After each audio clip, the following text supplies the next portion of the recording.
Пандемия кезінде қазақстандықтардың құмар ойындар мен бәс тігуге қызығушылық артқан. Былтыр салған қаржы 79 миллиард теңгеден асқан. Бұл 2019 жылмен салыстырғанда 6 есе көп. Ойынға тәуелділікті дүниежүзілік денсаулық сақтау ұйымы онсыз да аурулар тізіміне енгізген. Жағдай тіпті ушығып кеткенге ұқсайды. Бұл қаншама отбасының шаңырағын шайқалтып, адамның өзін жоғалтуына апаратын дерт. Ойынның шеңгелінен әрең босаған әнші Бағлан Әбдірайымов айтады. Анам жылап отырып, енді барсаң, менің балам жоқ деп айтты. Өте ауыр сөз, бірақ мақұл деп алып, 3 айдан кейін қайта барған кезім болды деп. Ақерке Бекташ жалғастырады. Ойланбастан барлық қаражатын салып жіберуі мүмкін. Интернет-казино қызметін ұсынатын 67 веб-сайт бұғатталған болатын. Когда выигрывал, я думал, что на этом все, я постоянно буду только делать, что выигрывать. Әрбір үшінші отбасы осы құмар ойындарының әсерінен ажырасуда. 4 миллион теңге бұл кейіпкерімізді 6 жыл бойы құмар ойынның құрсауынан шығармаған алғашқы тұсы. Букмекерді бәс тігіп тапқан миллиондардың артынша еселеп желге шыққанын Станислав қазір күрісіне еске алады. 29 жастағы азамат 11 айдан бері оңалту орталығында емделіп жатыр. 6 жылда 25 миллион теңгені ойынға салып тақырға отырған. Қарызға белшесінен батқан ол берешегін әлі төлеп біте алмай жүр. Остановиться уже... Тоқтай алмадым. Ойын автоматтарынан басталған әуестік букмекерлік кеңседе бәс тігумен жалғасты. Ұтылғанда күйзеліп, ішімдікке салындым. Отбасым ойран болды. Туған туысым мені көргісі келмейді. Орынсыз тәуекелдің орға жығып, жақыныңды жат қылатынын әнші Бағлан Әбдірайымовты жақсы біледі. Казиноға құмарлық оны 200 мың доллардан айырған. Қомақты қарызға кіріп кеткеннен кейін, оны жұмыс істеп, ол айлықтан болса да қайтара алмайды. Оған 2 жыл, 3 жыл, бәлкім 5 жыл уақыт кетуі мүмкін. Сондықтан ойнап жүрген кезде ұттым ғой, солай ұтамда, бүкіл қарыздан бәрін құтылам. Сосын кейін ойынды тоқтатам дегенде ондай талай сөйтіп жалған ойменен жүріп атқандар да бар. Бірақ ол өкінішке қарай ол ондай емес. Ол жаңағындай қораға кіргеннің үстіне кірген, қарызға кіргеннің үстіне қарызға кірген.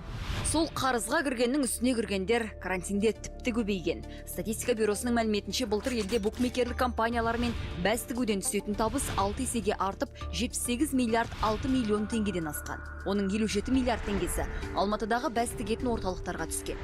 Үштікте Алматы облысы мен Нұр-Сұлтан тұр. Кәсіпке қатысты ақпарат алу үшін қаладағы букмекерлік компанияның біріне қоңырау шалдық, бірақ сұрағымызға жауап беруден жалтарды. Жоқ, өкінішке орай сұхбат бере алмаймын. Кірісін және де халық санын айтпаймыз, өйткені ол жасырын ақпарат. Астанадағы бір ғана оңалту орталығының өзінде құмар ойыннан арылу үшін келген азаматтар 40%-ке көбейген. Дәрігер мұның нашақорлықтан кем түспейтін ауруға айналғанын айтады. Тіпті фильм қарап отырсаң да букмекерлік кеңселер жарнамасы атып шығады. Карантинде үйде отырған адамның ойынға кіріп кетуі әрине тез. Былтыр біздің клиникада пациенттер саны 40%-ке өсті. Қазір 60 адам құмар ойыннан арылу үшін арнайы курстан өтіп жатыр. Ойын жаңағы казинолар деп айталды, олар адамды таңдайды. Эмоциямен барады ана жерге. Сол моментті, сол состояниесін, жаңа кортизолдың оның бойында көтеріліп тұрған состояниесін, сол жердегі ұйымдастырушылар ойын не істейді? Тиімді пайдаланады. Оған сол жерде бақыт сезінуге мүмкіндік береді. Сонымен бірге психолог күйзеліске түскен адамның да құмарлыққа тез еретінін еске салды. Ақылын тұмшалап, әрекетін бақылай алмайтын жағдай кортизол гормоны көбейгенде туады. Күйзеліс кортизолды көтереді. Кортизол адамның бойында көтерілген уақытта, ол балада да, ересек адамда да ойлау қабілетіні төмендей бастайды. Ол сол кортизолдың көмегімен, әсерімен, көтерілген депрессияның әсерімен жаңағыдай ойланбастан барлық қаражатын салып жіберуі мүмкін. Дүниежүзілік денсаулық сақтау ұйымы ойын құмарлық, яғни лудоманияны психикалық ауытқу деп танығанын еске салайық. Қазақстанда отбасы институтын зерттеу орталығы әлеуметтік проблемалар туралы сауалнама жүргізген. Оған қатысқан әр 5-ші адам ажырасуға лудомания себеп деп көрсетті. Бұл сауалнама 14 облыста және республикалық маңызы бар 3 қалада өткізілген болатын. Қазақстандықтардың пікірінше, ажырасуға себеп болатын құмар ойындарында атап көрсетті. Оның пайызы 19,3% көрсетіп отыр. Сондықтан қазіргі уақытта Қазақстанда әрбір 3-ші отбасы осы құмар ойындарының әсерінен ажырасуда деп қорытынды жасауға болады. 20 елдің біреуі менің күйеуімнің бір тәуелділігі бар. Ол ішімдікке немесе осындай ойын құмар ойындарға тәуелділігі бар. ол өзін үнемі алдайды, ол соңынан шыға алмайды деген секілді өтінішпен келеді. Елде ойын бизнесі туралы заң биыл күшіне енді. Онда құмар ойынға тәуелділердің туысы лудоманияға шалдыққан адамның сот арқылы мүмкіндігін шектей алады. Былтыр құжат қаралғанда Мәдениет және спорт министрлігі жанынан ставкаларды есепке алу орталығы құрылатыны айтылған. Ол букмекерлік кеңсе қызметін реттеп, ойыншылардың тізімін жасақтайды деген. Орталыққа қатысты министрліктен ақпарат сұратқанбыз, алайда сұрағымызға жауап бермеді. Қазір Бурабай мен Қапшағай жағаламай-ақ казиноны онлайн ойнайтындар көбейді. Интернет казиноға заңмен тыйым салынғанына қарамастан, өткен жылдары 67 сайт бұғатталған. Интернет казино қызметін және құмар ойындар белгісі бар ойындарды ұсынатын веб-сайттар бар.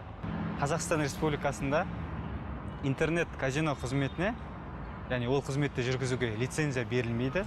Мемлекеттік кірістер комитетінің мәліметінше былтыр 39 адам ойын бизнесі салығын төлеуші ретінде тіркелген. Бұл ресми дерек екеніне назар аударамыз. Оң заңды тұлға, ол ойын автоматтары бар заңды тұлға бар. Оның ішінде 9-ы Алматы қаласында, біреуі Ақмола облысында тіркелген заңды тұлға. Жалпы 2020 жылы ойын бизнесі салығына 11 миллиард теңгеден аса салық түскен. Салық есептілігін дұрыс тапсырмағандағы анықталса, онда оларға хабарлама жолданады. Хабарламаны орындамай, ол салық төлеушілердің банктік есепшоттары жабылады. Бұл үстел басында қуаныштан көрі өкініш, ұттым дегеннен көрі ұтылдым деген сөз қанша жиі айтылғанмен құмар ойынның батпағынан шығуға түрткі болмайтын секілді. Соңы үйдегіні түзге ұрлап сатумен, шаңырақтың шайқалуымен аяқталып жатыр. Құмарлық әркімде бар, тек ойынға келгенде соны тежейтін жігер жасып қалатын секілді. Постоянно ты думаешь, что ты выиграешь и выиграешь, но ничего не выигрываешь. Туған туысқанда әке-шешең де саған көмектесе алмайды берді. Мысалы, анам жылап отырып айтты ғой, енді баратын болсаң, мен бұдан кейін балам жоқ деп есептей бер деп. Енді шыны керек, енді бұл өте ауыр әңгіме ғой енді. Бірақ мақұл деп алып, 3 айдан кейін қайттан барған кездерінде болды. Маңдайың тасқа тиіп, сол бір сүрінбейінше, бір таяқ жемейінше, өзіңді өзің өзгертпесең, Құдай сені де өзгертпейтініне мен көзім жетті. Ақерке Бектас, Қуан Нұрақын, Айдын Нұрғалиев, Апта.